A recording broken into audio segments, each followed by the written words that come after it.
Hello, hello. Number phone వచ్చిందండి. ఆ టీవీలో చూస్తా మీకు చేశాను సార్. టీవీలో చూస్తూ నాకు చేశారా? ఆ, చెప్పండి. యూట్యూబ్లో. ఏది అంబేద్కర్ ఎందుకట మీరు అవాయిడ్ చేస్తున్నారు మీరు? అవాయిడ్ చేస్తున్నావా? ఉమ్. ఏం చేస్తున్నావు? ఆ? ఏం చేస్తున్నా అండి? ఎట్లయినా అంబేద్కర్ని కొద్దిగా దూరంగా చూస్తున్నారు మీరు. ఆయనే దూరం చూసిండండి. అందుకే అది ఆయన చూసిన దూరాన్ని నేను చెప్తున్నాను. ఆయన ఇట్లా చేసిండు అని చెప్పి. కాదు కాదు కాదు. ఆ, మీరు ఎట్లా అనుకుంటున్నారో కానీ ఆ. దిక్సూ చూపింది ఆయన ఎస్సీలకి. ఏం దిక్సూచి చూపిండు సార్? ఎట్లా? ఏం దిక్సూచి చూపిండు అంటున్నా. బతకమని. బతుకమ్మని దిక్సూచి చూపించిండా? ఉమ్. ఒక 2-3 సంఘటన, ఒక 2-3 దిక్సూచిలు చెప్పండి. ఆ? అంబేద్కర్ చూపించిన 2-3 దిక్సూచిలు చెప్పండి. సార్ మీది ప్రాపర్ ఎక్కడ? ఎగ్జాంపుల్ హైదరాబాద్. హైదరాబాద్ లో మీకు తెలవదు. చెప్పండి, మేము వింటా. పల్లెటూరులో ఆ, ఊరు చివర పల్లెలు ఉంటాయి. నాది కూడా పల్లెటూరే అండి. నేను హైదరాబాద్ లో మరి ఉంటున్నా హైదరాబాద్ అన్నారు అంతేగాని అది. నాది పల్లెటూరు. నిజామాబాద్ జిల్లా నాది. మాది పల్లెటూరు. పల్లెటూరే. ఎవడైనా పల్లెటూరు. హైదరాబాద్ లో ఉండేటోడు అందరు కూడా పల్లెటూరులకి వచ్చుడే ఉంటాడు తప్ప ఇక్కడ ప్రాపర్ లోకల్ ఉండడు కదా. ఆ, చెప్పండి. మాలపల్లి కానీ మాదిపల్లి కానీ ఆ, సంథింగ్ ఆ, ఎస్టీలు ఇంకా అంటే ఎస్సీ ఇంకా ఇంకా ఇంకా ఉన్నారు. అవును, ఉంటారు. ఏది మాలపల్లి మాదిపల్లి ఊరికి పక్కన ఉంటాయి ఉంటే ఉంటాయి ఉంటాయి. దాని కింద ఇంకా కింద ఉన్నారు. ఆ, ఎవరు? ఎవరు?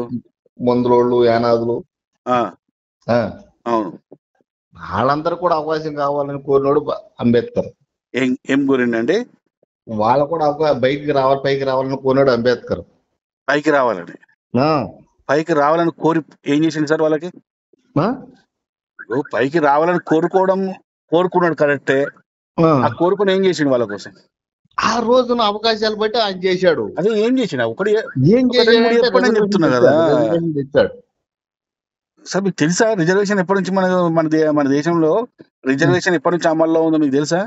తెలియదు. తెలియదు. ఉమ్. ఏమన్నా అంటే రిజర్వేషన్ అంబేద్కర్ ఇచ్చాడు అంటారు. ఆ? ఏమన్నా అంటే రిజర్వేషన్ అంబేద్కర్ ఇచ్చాడు అని చెప్తారు. అంబేద్కర్ ఇచ్చింది అదే నమ్మేది మొత్తం. అంబేద్కర్ రిజర్వేషన్ అదే ఇచ్చాడు. అంటే మీరు నమ్మింది నిజమా, లేకుంటే చరిత్రలో ఉన్నది నిజం ఉంటుందా? చరిత్ర ఎప్పుడూ నిజం కాదు. చరిత్ర అనేది ఎవడు గాడుకు రాసుకునేదే. అంతేనా? ఆ? మరి అంబేద్కర్ కూడా ఆయన రాసిన పుస్తకాలే కదా 17 వాల్యూమ్లు. మరి వాటిని మాత్రం ఎందుకు నమ్మాలా? నమ్మాలి. అదేంటండి? ఆ. చరిత్రలో మిగతాన్ని నమ్మరు, కానీ అంబేద్కర్ రాసింది మాత్రం నమ్మాలంటే ఎట్లా?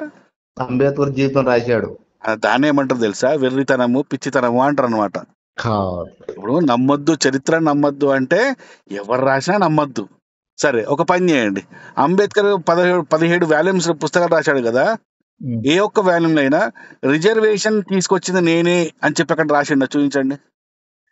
మరి రిజర్వేషన్ ఎవరు తెచ్చారు మరి? 1885 సంవత్సరంలో ఈ భారతదేశంలో అప్పటికి ఇంకా అంబేద్కర్ పుట్టలే. ఇంకా 1885 సంవత్సరంలో ఈ దేశంలో రిజర్వేషన్ స్టార్ట్ అయింది.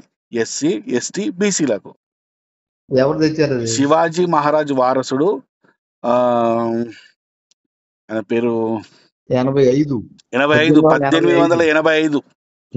శివాజీ మహారాజ్ వారసుడు, ఆయన పేరు ఏదో పేరుంది.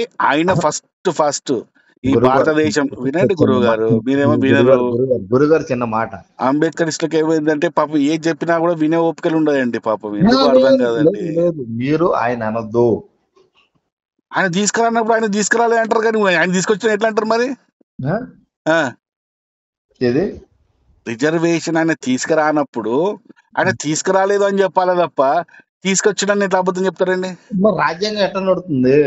రాజ్యాంగం ఎవరు రాశారండి? అంబేద్కరే. సరే, ఇక్కడ నేను మీకు 2 ప్రశ్నలు అడుగుతున్నాను. చెప్పాలి మీరు సమాధానం. నాకు చెప్పను. చెప్పరా? 100% రాసింది అంబేద్కరే, నడుస్తుంది అంబేద్కర్. అంటే నేను అడిగే ప్రశ్నకు సమాధానం చెప్పరా? వద్దు.